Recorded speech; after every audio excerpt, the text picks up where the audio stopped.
This is Alcatraz, the world's most famously secure prison. And today, I'm gonna try and escape. This does not feel good, but I'll be doing it in a very specific way, by recreating the exact same actions these 3 daring prisoners took. This is a tight squeeze. When they executed their year-long plan in what many consider to be the most ingenious prison escape in recorded history. So to pull this off, they gave me unrestricted access to the whole prison, because our goal is to use modern technology along with our own engineering skills to determine once and for all whether these 3 escapees actually made it safely to land. Guys, we are no longer in a raft. Or if they vanished forever in the frigid, shark-riddled waters of the San Francisco Bay. I'm not sure we're gonna make it. We're gonna make it!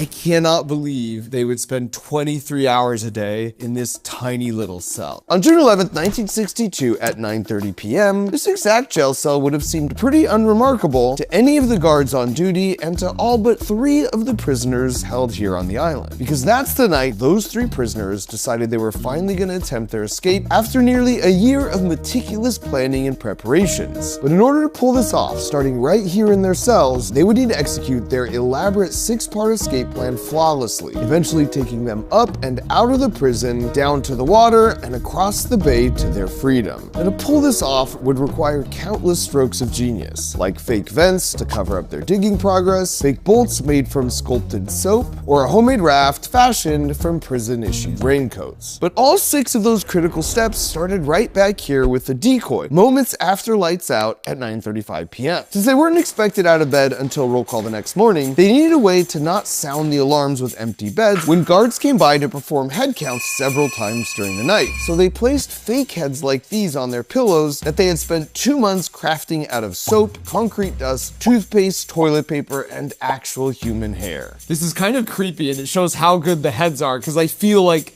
I'm in a jail cell with a sleeping man just out of the corner of my eye. Only thing that's missing is the snoring. Now at this point, it's worth mentioning these weren't your average prisoners. Frank Morris had an IQ of 130, and he was the mastermind who planned everything. Then brothers John and Clarence Anglin, while not as smart as Frank, were resourceful and good with tools. All 3 had previously escaped from other prisons, so they were sent to Alcatraz because no one had successfully escaped in its 28-year history. So in order to assess and truly appreciate every aspect of their bootleg prison engineering, I needed to recreate all the steps they took in their escape. So I assembled a prison break team of my own with Johnny Harris and Cleo Abram. Cleo would be the mastermind, and Johnny and I would be the slightly dumber pair of brothers. Really, really good. So we gathered up all the exact same materials they had at their disposal. Never made a fake head before, but I think we can do it. And began the first test. I'm gonna start mixing. Mixing what? When it comes to arts and crafts, it's a good idea. It's fair to say.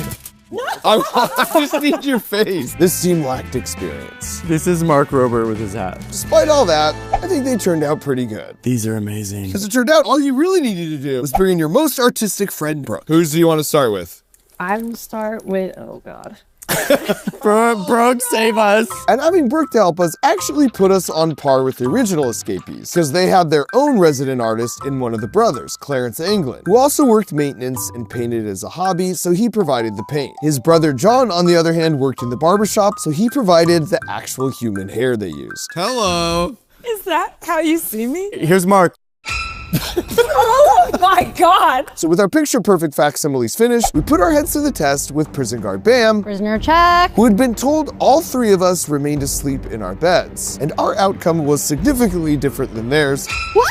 I told you, Johnny! It almost worked. Why are eyes so wide open like this? Providing early evidence, these weren't your average prisoners. All right, next test. Now that their diversion was set, at 9:37 p.m., they grabbed some tools and crawled through a hole in their jail cell wall they had spent the previous 6 months secretly digging out. So this is the actual hole they crawled through to escape. As you can see, it is not very large. Wow, this is a very tight squeeze. Ow! To give themselves a head start on digging, they decided to enlarge an already existing air vent hole underneath each of their sinks. And since they obviously didn't have access to power tools, they had to get creative, primarily using stolen spoons from the cafeteria that they'd fashioned into picks by removing the round part. So to gain a better appreciation for what this would actually take, it was time for my jailbreak crew to get to work on a replica prison cell we built in Crunch Labs using concrete that was similar to what they would have faced. My fingers are starting to get tired and it's literally Wow, you're so soft. It quickly became clear why it would have taken them months. Prison breaking is hard! To painstakingly scrape their way to a hole big enough to escape from. Sorry. Which begs the question, how do you cover up your digging progress so the guards don't discover it during their routine room inspection? So to answer that question, I headed to the prison archives to meet a good friend of mine, Adam Savage. How you doing, Dan? Because he has a lot of myth-busting knowledge on this topic. We didn't know that there were still pieces of the original thing until we called over here, and they're like, yeah, come on down, we can show them to you. One of the first things he showed me was this. Basically, they created an incredibly realistic vent cover made from just cardboard, notebook covers, and soap, which they then painted prison green using spare paint they stole from a maintenance shed. From a maker standpoint, this is a masterpiece. Yeah. To make this out of like homegrown materials you're scabbing from the prison shop and to have looked this good like a concrete wall is incredible. Back in prison, we were making some progress, but it wasn't exactly quiet work. Our three escapees faced this same issue and came up with a clever solution. Every night from 5:30 to 7 was music hour for all the inmates. So one of them would loudly play an accordion while one kept watch for guards with a makeshift periscope and the third one scraped away. And this noise management system turned out to be pretty effective. Oh my God, that's so loud. We're escaping from Alcatraz. Don't say that out loud. Sorry, no. Sorry. Our efforts were proving that digging through concrete with a headless spoon was very slow work. And this must have been something Frank Morris, the mastermind, concluded as well, because he ended up getting his hands on an old vacuum used for maintenance, exactly like the model shown here. And then if you pop off the top shell and then remove the fan assembly, you will find We have a modified power drill, and that ought to speed things up a little bit. all the inmates had power outlets in their cells that allowed them to use things like electric shavers, or in this case, bootleg engineered power drills. So with the accordion once again masking the sound,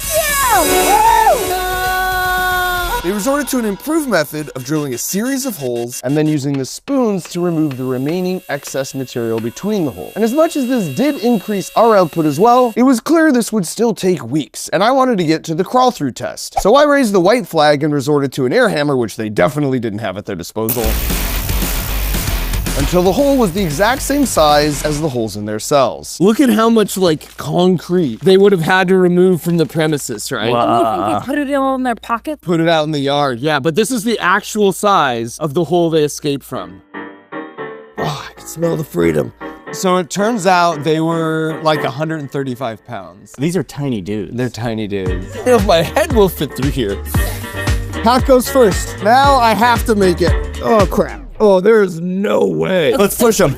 Oh, no, there's no way this guy's getting through. All that work. Ow. Johnny mixed things up with a feet first approach, My head's so hot. I need the Vaseline. which meant it all came down to Cleo. I can totally do this! Oh my God. She's doing it. Oh my God. She's doing it. I can do it. Yes. Send help, Cleo. Cleo. Bro, she's already gone. Wow, okay. Okay, well, you want a game of tic-tac-toe, I guess? Okay. Back to our prisoners. With step 2 out of the way, at 9:48 p.m., they found themselves in sort of a secret passageway between the cells. But the problem was, they'd have to silently make their way to step 3 that was 4 stories above them. Here's the holes. They would crawl out right here into this utility corridor, which honestly is pretty spacious. But more importantly, they had to make it to the loft, and there's all these pipes that basically act as ladders that lead them all the way up to Right here. This is wild.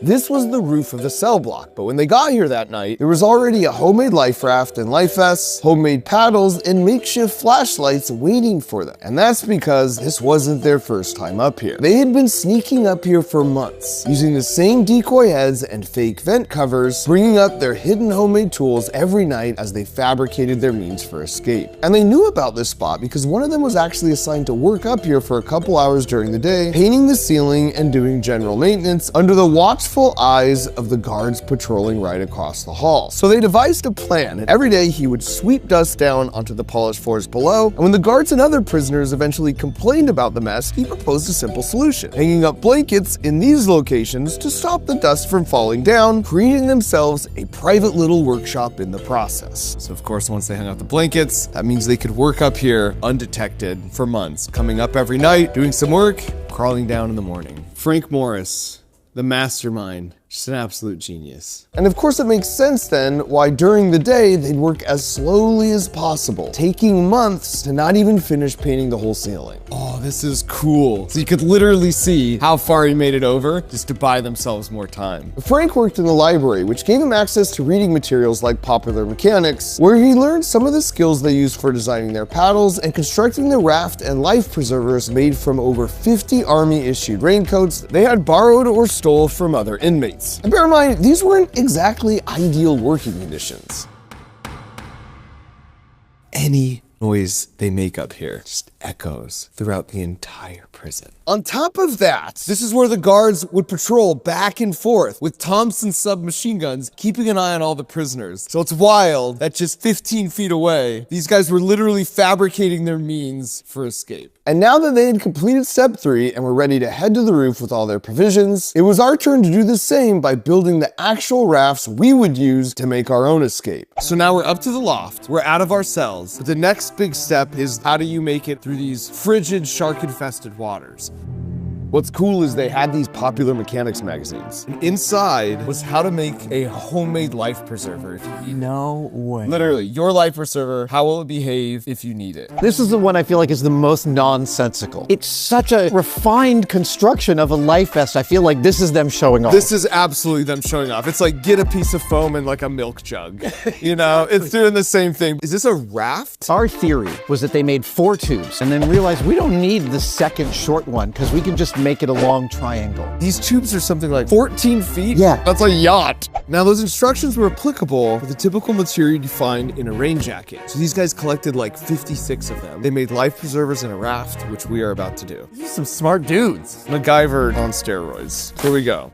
We found a roll of rubberized canvas that matched the material of the prison issue rain jackets and then cut them into rain jacket size strips. Oh yeah. Wow, that's satisfying. Satisfying flow. Wow.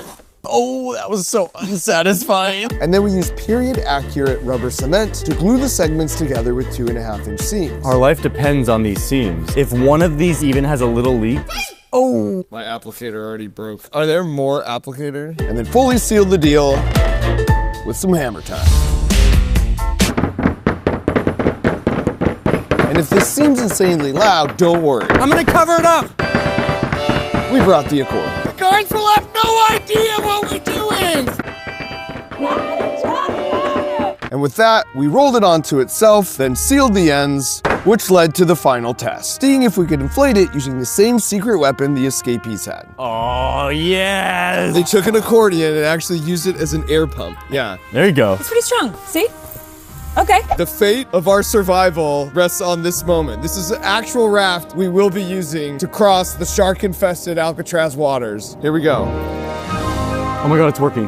It's working. Keep going. And over the course of about 37 squeaky pumps, we had a fully inflated raft. The accordion is the unsung hero, or I guess it's A little bit sung. Yeah. But the all-important question was, listen for a leak. Is it fully airtight?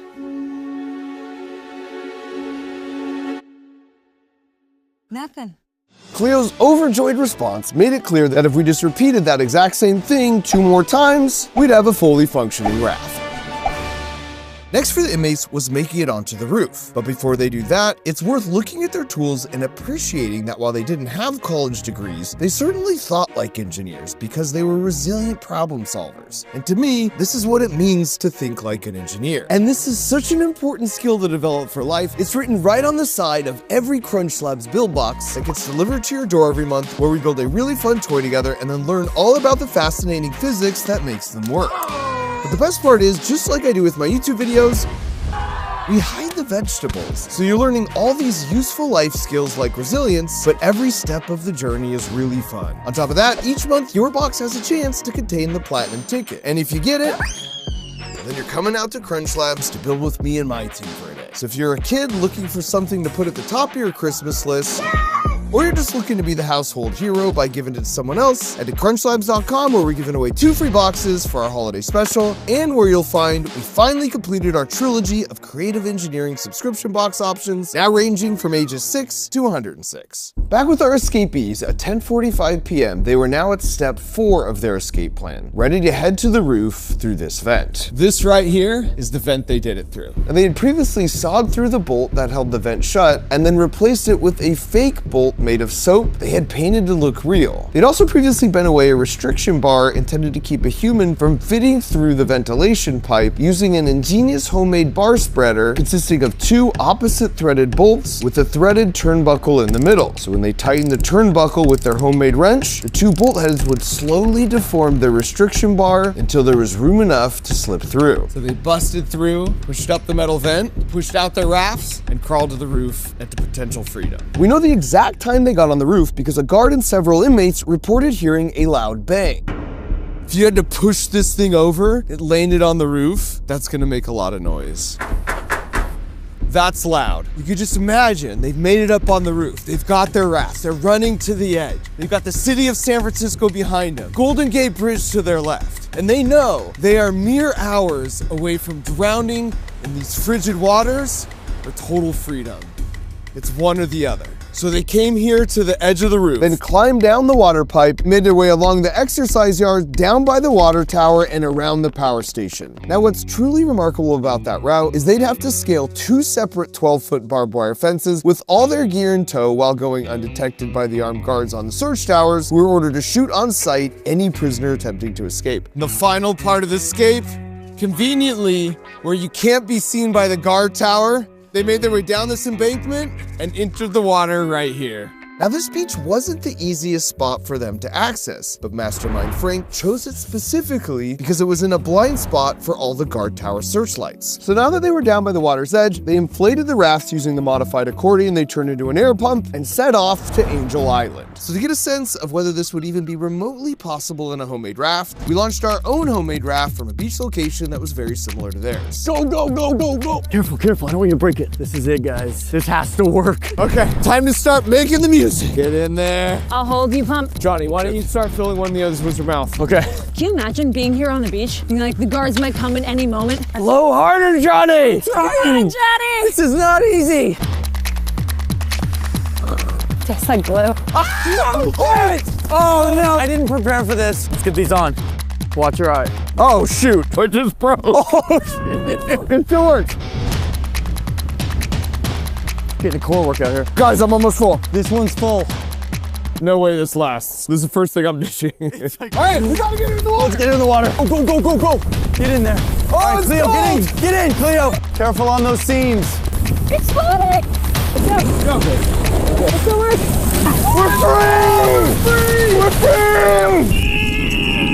Now you'll notice it's not exactly dark, even though we know they launched after lights out in the evening. That's because we ran some tests of our own by strapping 20 GPS devices in waterproof containers to some driftwood, and then we threw them in the water near their launch spot at various times in the tide cycle, and then we tracked where they ended up. And this experiment yielded some very unexpected results. Whoa, we're looking at some movement here. Wait, this is not what I was expecting to see. We're trying to go over here? Not now. Because of the strong current the driftwood logs got caught up in, none of them even came close to making it to their intended destination, Angel Island, either as the current came in on high tide or went out on low tide. In fact, of all the logs we threw in, only a few ever made it to land during an ideal 30-minute tidal window at a location right about here next to the Golden Gate Bridge. And this is something Frank probably knew as well by observing debris in the water moving with the tides, meaning all their rumored plans for heading to Angel Island were just diversions, and their real plan was to land here all along. So to maximize our chance of a successful escape, we had entered the water at the same perfect 30-minute tidal window based on the tides for our day.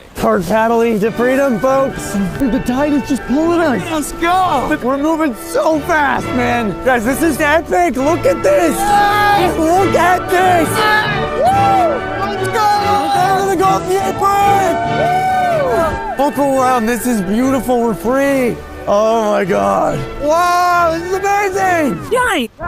Pedal. Sorry. We were feeling optimistic, but once we got about a quarter of the way to the bridge, the waves drastically increased in size. Waves. All these waves are huge. Oh my way. Oh. I was getting queasy fast, so I ditched the paddle and adopted a new strategy. Okay, at this point, you live and die by the current. Paddling is just totally futile. It's just about surviving and like floating our way in the current. A large portion of my body is underwater right now. I'm just like engulfed in this thing. I cannot move. We're basically sitting in just a massive life preserver. Like the world's most dangerous waterbend. With like sharks swimming around you. And this was a legitimate concern. Here's an actual clip right off the shore of Alcatraz of a great white shark hunting a seal. In fact, when I was scouting out the location the inmates launched their raft, I saw another seal right off the shore. You know what, these seals? Sharks. To make matters worse, I knew in this area great whites hunted primarily at dawn and dusk. It gives you some real appreciation for what and how they did this. How do you think they were feeling if they got this far? Victorious. This is a win already. Yeah. But not home free yet. Big wings! Oh my goodness! These are 6-footers! Oh, he's a white cap. Literal white cat! Oh my God! Oh, we're almost capsized! It is tumultuous on the open sea. And despite the rough waters, our great escape was going pretty well, right up until the raft started deflating. We're definitely losing air! This is not good. The moment I put a little bit of pressure on it, air comes rushing out. I'm holding on tight right here, making sure it doesn't leak. And I'm holding this one on this side. And since our trusty accordion pump was back on shore, we had to get creative. Get some air back in there, please, folks. Our survival depends on it. And to make matters worse, Water everywhere in here. This is more than bathtub, Dude, we are up to our waists in water. The waves are just so high. The water's freezing cold. But Alcatraz is fading into the distance, and the Golden Gate Bridge is coming closer. and this was good news because even if Johnny made it, it was looking more and more likely his dinner wouldn't. I'm nauseous. You better be paddling! Oh God, I might vomit. Sorry. Sorry. Okay. I'm paddling. I'm paddling to the end. I will not be defeated. I will not be defeated. Oh, I'm so nauseous. This is for freedom! For freedom! Go, Cleo! For liberty! We're thinking so much faster when our paddle. But you know what? We've got heart. And if you've got heart, you've got freedom. That's not actually true. We are really putting on a lot of water. That is actually true. We can do this, guys. We can do this. Guys, the bridge is right The there. bridge is right there. I see the bridge. Alcatraz is fading with every minute. Guys, we are no longer in a raft. This is the ocean. We are going down. Johnny? I'm up to my sternum now. I'm like mostly underwater. Stay with us. Stay with us. Johnny looked like he had a plan to fix our sinking situation, but it turns out he was thinking more about content than survival. Back together again. Woo! Which makes this a good time to mention, no matter what happens here, you should know they both have incredible YouTube channels. Like Cleo just uploaded a video about what we could actually do if a giant asteroid were headed towards Earth. An asteroid impact is worse than you might think. And Johnny just uploaded a video about the infamous El Chapo prison escape in Mexico. This place was considered inescapable, but even still, he had escaped through one of his tunnels. So close. The current's taking us. It's still right there. Hold on to that. Hold on. I am. The current had done about 90% of the work for us, and now it was up to us to make the final push to freedom. Big push. Go, big push. Come on. You're so close! Which would have been much easier without my prison-issued footwear. Oh my God. Come on. We're there. We're free. Oh my God. Land. Oh my God! We did it! We're free from Alcatraz. Oh, We actually did it! we're free. Oh my God, I'm so tired right now. That's one of the hardest things I've ever done my whole life. Yeah. So after all that, the question that remains is, did they survive that final step? Now, what we know for sure is the FBI recovered evidence of their escape, like paddles or life jackets, in these 4 locations. But what we also know is on any given night, there's only a 30-minute window where the high tide current will take you from Alcatraz safely to land. And any attempt outside that time frame basically means certain death from hypothermia or drowning. happening. And thanks to a lot of modern science, we of course knew exactly when that 30-minute window was for our escape. And so after checking the historic tide records on the exact night of their escape, for them, that vital window would be between 11:30 and midnight. And according to the FBI records, ingenious Frank Morris, with access to none of the data we had, pushed off right in that sweet spot at 11:40 p.m. Even with all that, realistically, I still put their odds at less than a 50% chance of surviving the final step. But if anyone was gonna beat those odds, it would be the serial escape artist, genius IQ, bona fide bootleg prison engineer, Frank Morris. This year, if you want to strengthen that resilience muscle in your brain while having tons of fun along the way, go to crunchlabs.com and use the link in the video description, where we're currently giving away 2 free boxes as a holiday special.